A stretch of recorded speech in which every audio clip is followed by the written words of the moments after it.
So I wanted to share this here. Yes. I was have I was having a discussion with a former ISKCON guru in I think he was in some other country. So I was questioning him about his position as a guru, and his reply was very revealing. And he said to me here, By the way, Ronald what Singh, is it?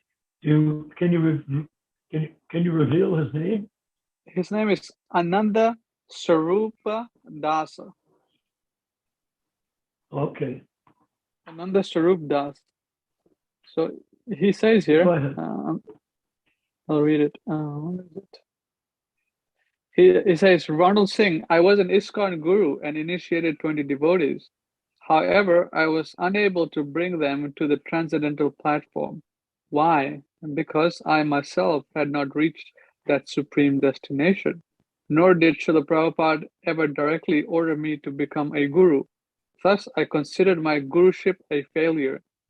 That doesn't mean I'm still that doesn't mean I'm not still progressing. Prabhupada corrected me and continues to guide me. However, perfection will be achieved by me when Prabhupada says so, not me, subjectively or anyone else. Not me, subjectively or anyone else. Can you see it? Absolutely. Or So else, you can see, what could be more honest than that? yeah, and then So and then he if commented, people like this devotee, when they see what we're doing with the League of 10K, let's say, no wonder I was made a guru, it didn't work. It wasn't my failing. Maybe it was their failing for making a guru. But now I see what the standard is, and this is we don't need a guru. We have senior godbrothers to guide us. Yes, we have senior devotees.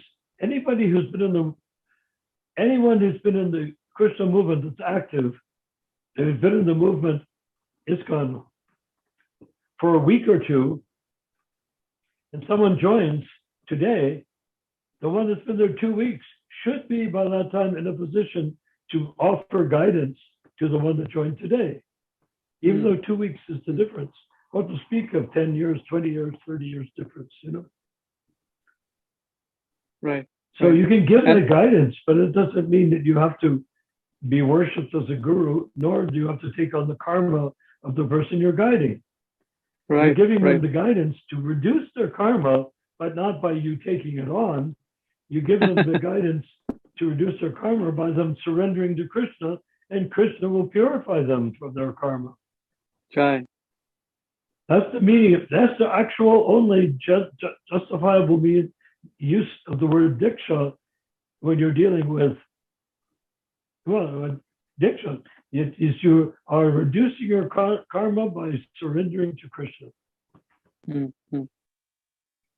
Yeah, that's a very good So point. you That don't have to be sitting on a throne to do that. right, anyone can do that. Like you said, the guy has been there 2 weeks longer than the guy coming off the street. Yeah. He can give guidance.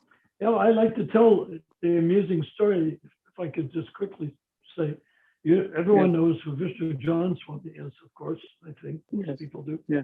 And he joined a few months before I did.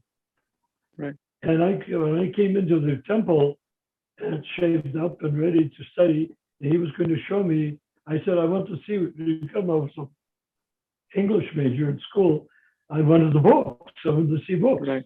I said, do you have a Mm. Bhagavad Gita? Bhagavad Gita. They said, no, we're going to have one, but we don't have one yet. Mm. I was very disappointed because there was a passage in the Gita that I wanted to hear an explanation for. Anyhow, Mm-hmm. they said, well, what do you have if you don't have the Gita? And he said, oh, he said, smiling, superior, just like a guy who's been there for a whole 6 months before me. Mm. And what he did, he looked at me grandly, picked up the book in his hands, said, we don't have the Bhagavad Gita. He said, we have the Srimad Bhagavatam. Mm. I said, Srimad Bhagavatam?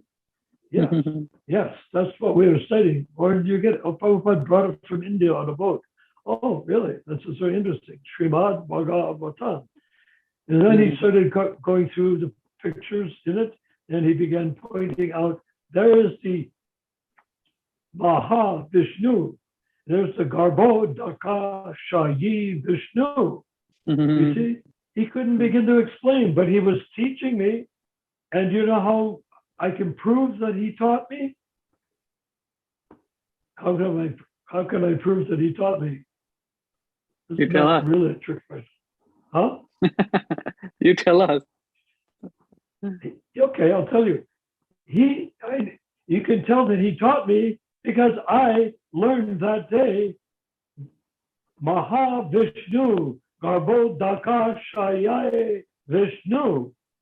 I can repeat what he told me decades later.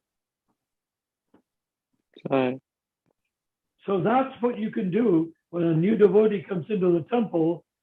If you don't know how to pronounce Srimad Bhagavatam, you can say Srimad Bhagavatam. I remembered it exactly the way he said it, right? And that was in 1968. So that's Guru for you. Well, Guru, who said that? Guru, in a sense, by his teaching, by his senior joining.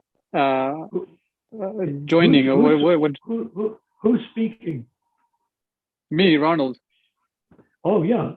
Okay, you could say guru because nowadays the word guru is like popcorn at the football game. You know, it's just a thing that it's what you got, you know. Now, at that time, we wouldn't say guru. At that time, we would say, we had one word for guru that I learned, and I applied it to the person that convinced me of that Krishna was God. And that is the Vartna Pardaksha Guru. Yes, the yes, person that's the that word. tips you in the direction of understanding that Krishna is God. Right. That's the one that gets you to have your aha moment. You know, I'm arguing.